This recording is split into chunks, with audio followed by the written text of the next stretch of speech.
Ésaïe, chapitre 33. Malheur à toi qui ravage, et qui n'a pas été ravagé, qui pille, et qu'on n'a pas encore pillé. Quand tu auras fini de ravager, tu seras ravagé. Quand tu auras achevé de piller, on te pillera. Éternel, aie pitié de nous. Nous espérons en toi. Sois notre aide chaque matin, et notre délivrance au temps de la détresse. Quand ta voix retentit, les peuples fuient. Quand tu te lèves, les nations se dispersent. On moissonne votre butin, comme moissonne la sauterelle. On se précipite dessus, comme se précipitent les sauterelles. L'Éternel est élevé, car il habite en haut. Il remplit Sion de droiture et de justice. Tes jours seront en sûreté. La sagesse et l'intelligence sont une source de salut. La crainte de l'Éternel, c'est là le trésor de Sion. Voici, les héros poussent des cris au dehors. Les messagers de paix pleurent amèrement. Les routes sont désertes, on ne passe plus dans les chemins.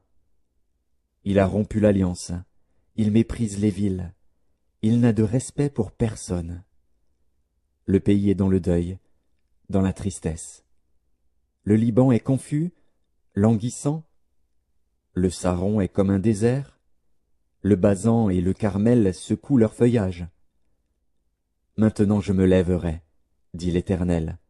Maintenant je serai exalté. Maintenant je serai élevé. Vous avez conçu du foin, vous enfanterez de la paille. Votre souffle, c'est un feu qui vous consumera. Les peuples seront des fournaises de chaux, des épines coupées qui brûlent dans le feu. Vous qui êtes loin, écoutez ce que j'ai fait.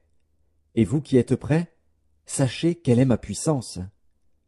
Les pécheurs sont effrayés dans Sion, un tremblement saisit les impies. Qui de nous pourra rester auprès d'un feu dévorant? Qui de nous pourra rester auprès de flammes éternelles?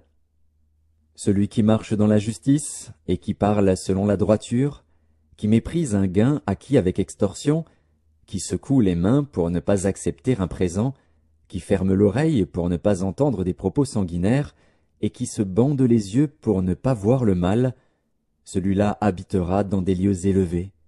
Des rochers fortifiés seront sa retraite. Du pain lui sera donné, de l'eau lui sera assurée. Tes yeux verront le roi dans sa magnificence, ils contempleront le pays dans toute son étendue. Ton cœur se souviendra de la terreur. Où est le secrétaire? Où est le trésorier? Où est celui qui inspectait les tours? Tu ne verras plus le peuple audacieux, le peuple au langage obscur qu'on n'entend pas, à la langue barbare qu'on ne comprend pas. Regarde Sion, la cité de nos fêtes. Tes yeux verront Jérusalem, séjour tranquille, tente qui ne sera plus transportée, dont les pieux ne seront jamais enlevés, et dont les cordages ne seront point détachés. C'est là vraiment que l'Éternel est magnifique pour nous. Il nous tient lieu de fleuves, de vastes rivières, où ne pénètre point de navire à rame, et que ne traverse aucun grand vaisseau.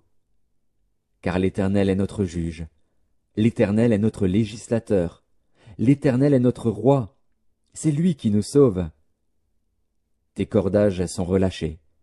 Ils ne serrent plus le pied du mât et ne tendent plus les voiles. Alors on partage la dépouille d'un immense butin. Les boiteux même prennent part au pillage. Aucun habitant ne dit « Je suis malade ».